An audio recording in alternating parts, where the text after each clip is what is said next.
ցանկանում եք դառնալ եվրոպական ինտեգրման հանձնաժողովի նախագահ ու շատ կարևոր է իմանալ ձեր տեսակետը, ձեր դիրքորոշումը մի շարք առանցքային հարցերի շուրջ, օրինակ Լեռնային Ղարաբաղի մասին։ Ձեր խմբակցության ղեկավարը սրանից 2-3 ամիս առաջ հայտարարել է, որ Լեռնային Ղարաբաղը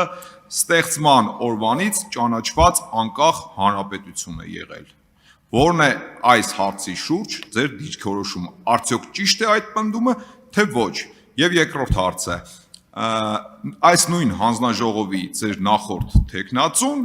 այդ բարձր ամբիոնից հայտարարում էր, որ Ղարաբաղյան շարժումը մարած չէ եւ դա չի կարող մարել, ավարտվել մեկ մարդու որոշումով։ Որն է ձեր դիրքորոշումը այս հարցի շուրջ։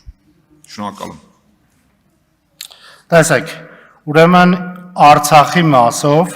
ես գտնում եմ, որ այն բանը հայտարարությունը իմ, որը կարող է չբխել ժողովրդի շահից, պետության շահից, ես չեմ պատրաստվում այս ամբիոնից բարձրաձայնել։ Երկրորդ, ես կարծում եմ, որ Արցախի մասով, այո, միջազգային իրավունքի նորմերից ելնելով մենք ունենք չլուծված խնդիր։ Դա այնտեղի բնակչության հետ վերադարձի հնարավորության ապահովումն է, ինչպես նաև հոգևոր եւ մշակութային կյանքի շարունակականությունը։ Քանի այս հարցերը կարգավորված չեն, ես գտնում եմ կա խնդիր։ Բայց նաև մենք պարտավոր ենք հաշվի նստել այն իրողության հետ, որ երկրի բարձրագույն ղեկավարը Արցախը ճանաչել է այլ երկրի պետության կազմում, հետևաբար այս մասով մենք զրոյական կետից ոչինչ գտնում ենք չունենք սկսելու։ Պետք է ապահովենք արցախցիների վերադարձը իրենց բնակավայրեր, պահպանելով իրենց մշակութային ու հոգևոր կյանքի շարունակականությունը։ Արձագանք։ Շատ լավ եւ եւս մեկ հարց։ Ինչպես եք պատկերացնում որպես հանձնաժողովի նախագահ եվրոպական ինտեգրացիան, երբ ձեր քաղաքական ուժի առաջնորդը շատ ուղիղ հայտարարություն է արել, որ կատեգորիկ դեմ է եվրոպական ինտեգրացիային, ուշադրություն, ոչ թե ինտեգրմանը, ոչ թե անդամակցությանը, այլ ինտեգրացիային։ Խնդրում եմ պատասխանեք։ Շատ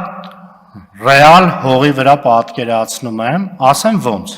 Քանի որ այս հանձնաժողովի նպատակը կառավարության կողմից իրականացվող քաղաքականության, կառավարության բերած առաջարկների խորհրդարանական վերահսկողությունն է, հետևաբար իմ ընտրվելու պարագայում ես պատրաստվում եմ ամեն ջանք դնել, հասկանալ կառավարության այդ առաջարկները, որքան են բխում Հայաստանի Հանրապետության պետական շահի եւ հայ ժողովրդի շահից եւ դրանով պայմանավորված բնականաբար մենք մեր դիրքորոշումը կորդեգրենք։ Նորից եմ ասում, դեռևս Եվրոպական միությանը անդամակցելու տենց հռչակագրային բնույթ կրող օրենքի առկայությունը չի նշանակում, որ Հայաստանի Հանրապետությունը ընտրել է քաղաքական կուրս Եվրոպական միությանը միանալու։ Այ երբ այդ հարցը առարկայական հողի վրա կունենանք օրակարգում, մենք հստակ մեր դիրքորոշումը կներկայացնենք, բնականաբար քննարկելով ինչպես հանձնաժողովում, այնպես նաև մեր քաղաքական առաջնորդի հետ։